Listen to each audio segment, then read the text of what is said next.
अस्सलाम वालेकुम दोस्तों, मैं हूं अतीक और आप देख रहे हैं इलेक्ट्रो ट्रिक्स यूट्यूब चैनल। जिन दोस्तों ने मेरा चैनल सब्सक्राइब नहीं किया है उनसे गुजारिश है कि मेरा चैनल सब्सक्राइब कर लें। दोस्तों आज की वीडियो में हम एक 12 वोल्ट का बैटरी चार्जर रिपेयर करेंगे।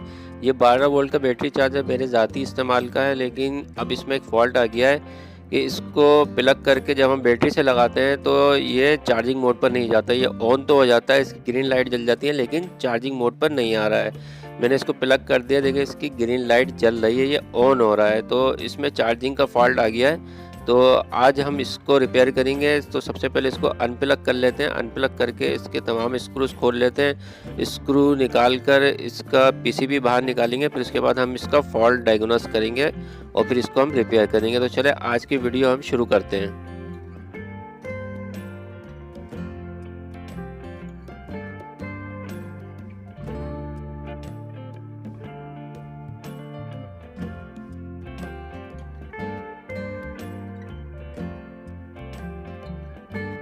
दोस्तों जब तक कि मैं ये चार्जर अनस्क्रू कर रहा हूँ, आप लोगों से एक गुजारिश करूँगा कि मेरी वीडियो देखने के बाद उसे लाइक ज़रूर किया करें। लाइक करने में कोई ज़्यादा देर नहीं लगती, सिर्फ एक लाइक को क्लिक ही करना होता है।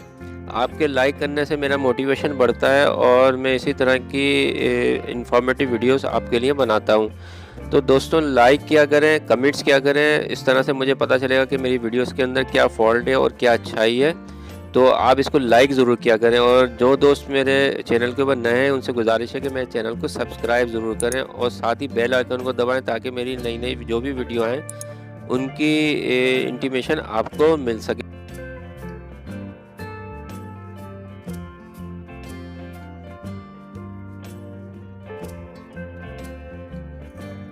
चार्जर का पीसीबी बाहर आ चुका है।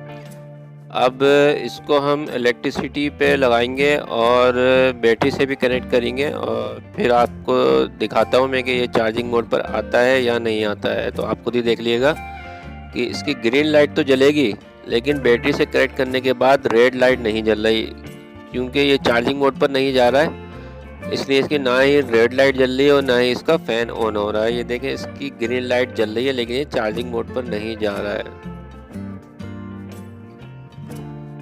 आउटपुट पर भी देखें किसी भी किस्म का कोई स्पार्क नहीं दे रहा है। इसका मतलब है कि आउटपुट के ऊपर कोई भी वोल्ट नहीं आ रहे हैं।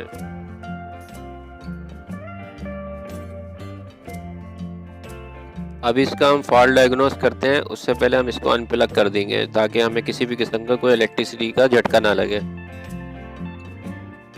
सबसे पहले हम इसके बेसिक कंपोनेंट चेक करेंगे। जहाँ अगर हमें फॉल्ट नहीं मिला तो फिर हम एडवांस लेवल पर जाएंगे। तो मल्टीमीटर के ज़रिए से हम सबसे पहले ये ब्रिज चेक कर लेते हैं। जहाँ ये 4 डायोड का ब्रिज है जो एसी को डीसी में कन्वर्ट करता है। सबको बारी बारी चेक कर लेते हैं कि ये सही काम कर रहे हैं या नहीं कर रहे हैं। डायोड्स को चेक करना तो आपको आता है, बिल्कुल इसी तरीके से आप इन डायोड्स को चेक कीजिएगा।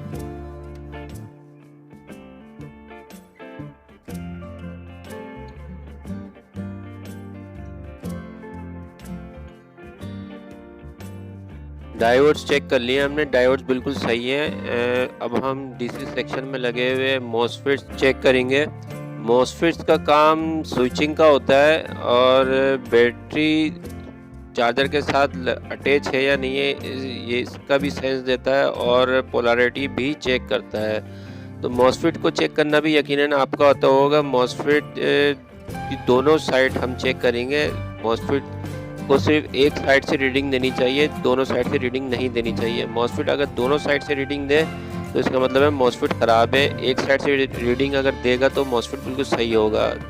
देखिए ये मॉसफेट एक साइड से रीडिंग दे रहा है, एक साइड से रीडिंग नहीं दे रहा है, इसका मतलब है ये मॉसफेट बिल्कुल सही है।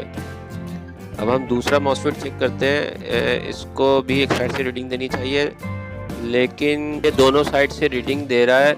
इसका मतलब है कि ये मॉसफेट ख़राब हो सकता है। पीसीबी पे लगा हुआ मॉसफेट अगर हम चेक करें तो बाज़ वक्त ये गलत रीडिंग में दे देता है। इसलिए इसको चेक करने के लिए हम इसे पीसीबी से बाहर निकालेंगे, फिर इसके बाद इसको चेक करेंगे। अगर ये ख़राब होगा तो इसे हम दूसरे मॉसफेट से चेंज कर देंगे। हो सकता है कि ये इसी का फॉल्ट हो और इसी वजह से ये स्विचिंग नहीं कर रहा हो।